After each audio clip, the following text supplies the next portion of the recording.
दोस्तों नमस्कार। आज मैं आपको एक ऐसे घर की कहानी सुनाऊंगा जो बहुत ही भूतिया के साथ साथ उसमें ऐसे रहस्य छुपे हुए थे जिसका बाद में पता चला तो जो भी वहां रहने वाले लोग थे उनकी हालत खराब हो गई। दोस्तों ये कहानी इंदौर के घर की कहानी है। ये जो घर है ये काफी पुराना घर था जिसमें जो रहने वाले लोग हैं उन्होंने उससे उस घर को किसी और से खरीदा था। उसमें एक बेसमेंट था। उस घर में दादाजी थे, दादी जी थी और उनके दो बेटे थे और उनका एक छोटा सा पोता भी था।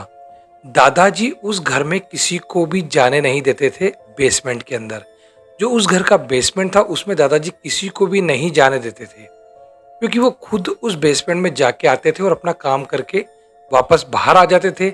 लेकिन वो किसी को भी, अपने बच्चे को और अपने पोते को उस बेसमेंट में जाने के लिए हमेशा रोक लगा देते थे और हमेशा सबको समझाते थे कि कोई भी कभी इस घर के बेसमेंट में मत जाना। वो ऐसा क्यों करते थे किसी को भी नहीं पता था, लेकिन क्योंकि वो बड़े थे तो सब उनकी बात माना करते थे और उस बेसमेंट में कोई भी नहीं जाता था। उनका पोता जब थोड़ा बड़ा हुआ, 8 साल का 9 साल का, तब वो वहां जाने की जिद करता था, लेकिन दादाजी हमेशा उसे चिल्ला देते थे। वो अपने बेटे, बड़े बेटे अमित को भी कहा करते थे कि तुम भी कभी इस बेसमेंट में मत जाना और तुम्हारे पोते कुणाल को भी इस बेसमेंट में कभी भी मत जाने देना। अमित अपने पिताजी से कभी भी कोई सवाल नहीं करता था। जो उनके पिताजी कहते थे वो उसे मान लिया करता था। दादाजी उस बेसमेंट में एक सूटकेस को लेके जाते थे, कभी कपड़ों से भरा बैग लेके जाते थे और अगर कुछ भारी चीजें भी होती थी तो वो सीढ़ी तक की उन चीजों को रखवा लेते थे और उनको जो भारी चीजों को रखने आता था उसे नीचे भी नहीं जाने देते थे और खुद ही उन चीजों को घसीट कर बेसमेंट में ले जाते, अपना काम करते और वापस ऊपर आ जाते। उसमें उन्होंने बड़ा भारी सा ताला भी लगवा रखा था।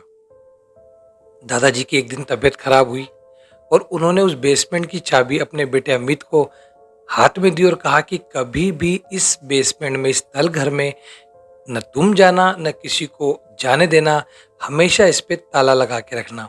और ऐसा बोलने के बाद वो स्वर्ग सिधार गए। अमित ने अपने पिताजी की बात को माना और उस चाबी को कहीं छुपा दिया। समय बीतता गया। जो कुणाल है अमित का बेटा, वो 8 से 12 साल का हुआ और 12 से 15 साल का हुआ। कुणाल हमेशा उस बेसमेंट के बारे में अपने पिताजी से पूछा करता था कि पिताजी मैं इस बेसमेंट में क्यों नहीं जा सकता। तब पिताजी उसे चिल्ला देते थे कि दादाजी ने मुझे भी इस बेसमेंट में कभी जाने को नहीं दिया और हमेशा यहाँ जाने के लिए मुझे भी मना किया, तो तुम भी इस बेसमेंट में कभी नहीं जाओगे। अमित का जो बच्चा कुणाल था वो भी अपने पिता की बात को, जैसे अमित अपने पिताजी की बात को मानता था वैसे कुणाल भी अपने पिता की बात को मान लिया करता था। एक दिन की बात है, अमित और उसकी वाइफ शादी में कहीं जा रहे थे। तब वो कुणाल को बोलते हैं कि बेटा कुणाल, हमें शादी में आने में लेट हो जाएगी तो तुम अकेले रह जाओगे क्या, क्योंकि शायद हम सुबह आएंगे, क्योंकि उन्हें दूसरे गांव जाना था। तब कुणाल ने बोला पिताजी मैं तो कभी अकेला घर में रहा नहीं हूँ, मैं किसी दोस्त को बुला लूंगा। तब उसके पिताजी बोलते ठीक है, तुम तुम्हारे किसी दोस्त को रात को रुकने के लिए बुला लेना, लेकिन बेटा ध्यान रखना तुम बेसमेंट में कभी मत जाना। कुणाल ने अपने पिताजी की बात को समझा और माना और बोला ठीक है पिताजी। वो लोग चले गए और कुणाल अपनी पढ़ाई में व्यस्त हो गया। उसने अपने एक दोस्त रवि को कहा था कि तुम रात को आके मेरे पास रुक जाना। उसका जो दोस्त था रवि, वो पीछे ही दूसरी कॉलोनी में रहा करता था, कुणाल का दोस्त। और रात को करीबन 8-9 बजे वो कुणाल के घर आ गया और दोनों अपनी पढ़ाई करने लग गए और मस्ती कर रहे थे। तभी जो रवि था कुणाल का दोस्त, उसने पूछा कि ये जो जगह है ये सीढ़ी कहाँ जा रही है। तब कुणाल ने बोला कि ये इस घर का तलगर है, तहखाना है और यहाँ हम लोग कभी जाते नहीं हैं और हमारे दादाजी ने भी मना कर रखा था और पापा ने भी मुझे मना किया है, तो हम इसको लॉक करके ही रखते हैं। तो रवि उससे बोलता है यार एक बात बता, हो सकता है यहाँ कोई छुपा हुआ खजाना हो। बोले नहीं ऐसा कुछ नहीं है। तब रवि उससे जिद करने लग जाता कि यार ये तो गलत बात है, आज तक मैंने कभी तहखाना देखा है नहीं, सुना ही है कि बेसमेंट भी होता है और वहाँ पुरानी पुरानी चीज़ें होती है, तो हम लोग क्यों नहीं जा सकते। तब कुणाल साफ मना कर देता कि मेरे दादाजी ने मेरे पिताजी को भी कभी नहीं जाने दिया और मेरे पिताजी ने भी मुझे यहाँ जाने के लिए मना करा है। तब रवि जिद पकड़ के बैठ जाता है कि यार मुझे तो बेसमेंट में जाना है, मुझे तो तहखाना देखना है। हो सकता है कोई एंटीक चीज हो, कोई अलाउद्दीन का चिराग हो, कोई जिन्न हो, कुछ ऐसी चीज हो, इसीलिए दादाजी ने तुमसे छुपा के रखी हो। तब कुणाल रवि को साफ मना कर देता है। इस बात पर रवि नाराज हो जाता है कि अगर तू मुझे यहाँ नहीं जाने देगा तो मैं अपने घर जा रहा हूँ। तो कुणाल सोचता है कि यार ये चले जाएगा तो मैं रात को अकेला कैसे मतलब रहूंगा, और मैं कभी रहा भी नहीं। तब वो भारी मन से कहता है चल ठीक है, एक बार अपन थोड़ी देर के लिए इस बेसमेंट में जाके आएंगे, लेकिन तू फिर अगली बार से कभी भी जब आएगा तो यहाँ जाने की जिद नहीं करेगा।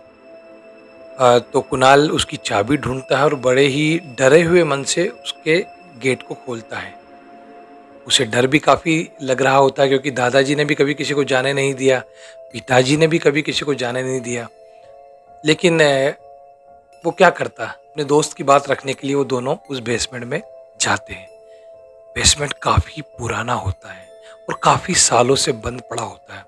जैसे ही वो सीढ़ी से नीचे उतरते हैं तो एक अजीब सा सन्नाटा उन्हें घेर लेता है। चारों तरफ मकड़ी के जाले, अंधेरा और गंदी सी बदबू उन्हें आती है, क्योंकि वो काफी समय से बंद पड़ा था। लेकिन जैसे ही वो नीचे उतरते हैं तो वो क्या देखते हैं कि पूरा बेसमेंट खाली पड़ा है। चारों तरफ सन्नाटा ही सन्नाटा और कुछ भी नहीं था वहां, पूरा खाली था। वो नीचे उतरते हैं, पूरे बेसमेंट में घूमते हैं, देखते हैं, कुछ ढूंढने की कोशिश भी करते हैं, लेकिन उन्हें वहां कुछ नहीं मिलता। तो फिर वो दोनों वहां से घूम के वापस ऊपर आ जाते हैं। और रवि भी बोलता है यार तू तो खामखा ही इतना डर रहा था, तेरे दादाजी ने किसी को नहीं जाने दिया, तेरे पापा भी नहीं गए, यहाँ तो कुछ भी नहीं है ऐसा। ऐसा सोच के दोनों ऊपर आते हैं और फिर मस्ती मजाक करते हैं। जो कुणाल होता है वो वापस वहां ताला लगा देता है और चाबी छुपा के जहाँ रखी हुई थी वहां रख देता है और दोनों सो जाते हैं। अगले दिन सुबह उनके मम्मी पापा आ जाते हैं। रवि अपने घर चले जाता है और जो अमित रहता है कुणाल का पिताजी, वो बोलता है बेटा तुमको कोई तकलीफ तो नहीं हुई, तुम्हें कोई डर तो नहीं लगा? तो बोलता नहीं पापा ऐसा तो कुछ नहीं था, हम लोग रात को पढ़ रहे थे, हमने मस्ती की और फिर सो गए। और वो बेसमेंट वाली बात अपने पिताजी को बताना भूल भी जाता है और वो सोचता है ऐसा कुछ मिला भी नहीं तो पिताजी को बताऊंगा तो वो नाराज होंगे। तो फिर बात वहीं खत्म हो जाती है। अगले दिन जब अगली रात को जब कुणाल सो रहा होता है तो उसे एक सपना आता है। उसे ऐसा लगता है कोई बच्चा उससे बोल रहा है कि तू मेरी चीज मुझे वापस दे, तूने जो मेरी चीज मुझे ली है मुझे वापस दे। तो उसको लगता है कि मैंने तो किसी का कुछ लिया नहीं, तो उसको इसका भ्रम समझ लेता अपना, या ऐसा सोचता कि हो सकता कोई ऐसा ही सपना आया हो। तो वो कुछ नहीं करता और वो वापस पानी पी के सो जाता है। अगले दिन फिर वापस वही सपना आता है और फिर उसके अगले दिन वापस वही सपना आता है, तू मुझे मेरी चीज वापस दे नहीं तो मैं तेरा सर फोड़ दूंगा, तुझे मार दूंगा। तब वो काफी डर जाता है और ये बात अपनी माँ को बताता है कि माँ मुझे ऐसा सपना है कि मेरे से कोई अपनी चीज वापस मांग रहा है। तो वो बोलती बेटा ऐसा तो तूने किसी बच्चे का कुछ लिया था क्या स्कूल में? बोला नहीं। तो बोले ऐसा तो कुछ नहीं है, तुझे ऐसे ही डर लग गया होगा। तो फिर वो वापस सोता है। तो रात को जो बच्चा होता है वापस सपने में आता, बोले अगर तू मुझे मेरी चीज नहीं देगा तो मैं तुझे डंडे से मारूंगा। और वो एक डंडा खींच के उसकी पीठ पे देता है। तो वो सुबह उठता है तो उसकी पीठ पे डंडे का निशान मिलता है और दर्द भी होता है। तो वो अपनी माँ को बताता है कि ऐसी ऐसी बात है। तो उसकी माँ बोलती है बेटा तुझे हो सकता है कि कुछ बात का डर बैठ गया, कुछ हुआ था क्या तेरे साथ? तो वो बता नहीं पाता है। और ये बेसमेंट वाली बात तो वो भूल ही जाता है क्योंकि वहाँ कुछ हुआ नहीं था। तो वो बोलती कि चलो ठीक है अपन कल एक डॉक्टर साहब के पास जाके तुझे दिखा देंगे कि ऐसे सपने तुझे क्यों आते हैं। तो आज तो लेट हो गया है और आज तेरे पापा भी नहीं है, टूर पे गए हुए हैं। तो ऐसा करके वो उसकी माँ उसको सुला देती। अगले दिन जब उसकी माँ उसके कमरे में जाती तो वो देखती कि वो औंधे मुंह पड़ा हुआ है बिस्तर के ऊपर और उसकी पीठ पे काफी सारे डंडे के निशान है, सर पे से खून आ रहा है। वो समझ ही नहीं पाती कि उसके बच्चे को क्या हुआ है। और जब उसकी पल्स को चेक करती, हिलाती, उसको उठाने की कोशिश करती तो देखती कि वो तो मर चुका है। ये बात सुनकर वो मतलब ये बात देखकर वो घबरा जाती है और दहाड़े मार मार के रोने लग जाती है। उसे समझ ही नहीं आता कि उसके बच्चे के साथ क्या हुआ है, क्योंकि उसके रूम में कोई आया भी नहीं था और दोनों माँ बेटे रात को सोए थे जब घर भी बंद था। तो उस समय तो उसे कुछ भी समझ में नहीं आता और उसका अंतिम संस्कार किया जाता है उसके बच्चे का। उसका बाप अमित भी काफी परेशान होता है दोनों, क्योंकि वो इकलौता बच्चा था। वो टूट जाते हैं बुरी तरह।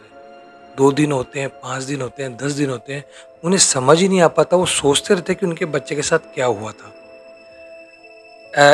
एक बार जब वो रवि जो लड़का उस दिन रुका था उसके साथ वो अपनी मदर के साथ भी मिलने आता है, तब वो बातों-बातों में बोलती है कि बेटा तुझे पता है कि इसकी किससे दुश्मनी थी? वो ऐसा सपने के बारे में बताता था कि ऐसा कोई सपना आ रहा है, मुझसे कोई लड़का कुछ अपनी चीज़ माँग रहा है। बेटा कुछ हुआ था क्या? कुछ ऐसी बात हुई थी? तो बातों-बातों में वो रवि उनको ये बताता है कि आंटी हुआ तो कुछ नहीं था, लेकिन मैं वहाँ रुका था जब हम बेसमेंट में ज़रूर गए थे और हमको वहाँ कुछ मिला नहीं, खाली था और मैंने उससे ज़िद्दी की, तो उसकी माँ बोलती तुम बेसमेंट में क्यों गए? दादाजी ने मना करा था। हमीद भी रवि पे चिल्लाता है कि बेटा तुम बेसमेंट में गए क्यों? बोला अंकल हमको मुझे थोड़ी क्यूरियोसिटी हुई थी, मैंने बेसमेंट कभी देखा नहीं था, मैंने उससे ज़िद कर ली, तो मैं वहाँ हम दोनों गए, लेकिन हमें वहाँ कुछ मिला नहीं, ऐसा कुछ दिखा नहीं, खाली पड़ा था बेसमेंट। तो उसके मम्मी-पापा भी सोचते हैं कि कहीं बेसमेंट के चक्कर में तो कुछ नहीं हुआ, क्योंकि इसके दादाजी हमेशा मना करते थे। ये बात बोल के रवि अपने घर अपनी माँ के साथ चले जाता है। लेकिन फिर उसी रात रवि को भी सपने में वो लड़का आता है और अपनी चीज़ माँगता है। ये सब रवि ये सब चीज़ें देखता है, तो वो फिर सीधा दौड़े-दौड़े आता है अगले दिन उसके घर पे और बताता है अंकल मुझे भी सपने में एक लड़का आया और वो मुझसे बोल रहा है कि तू मेरी चीज़ वापस दे। तब क्या होता है कि रवि जो कुणाल का पिताजी वो घबरा जाता है और रवि के माँ-बाप भी घबरा जाते हैं। तो वो दौड़े-दौड़े मतलब एक जो पास में ही बहुत सिद्ध तांत्रिक रहते थे, पंडित जी थे, वे तांत्रिक भी थे, उनके पास पहुँचते और ये सारी घटना उनको बताते हैं। तब वो अपनी आँखें बंद करते, ध्यान करते और पता लगाते कि इसके पीछे की कहानी क्या है।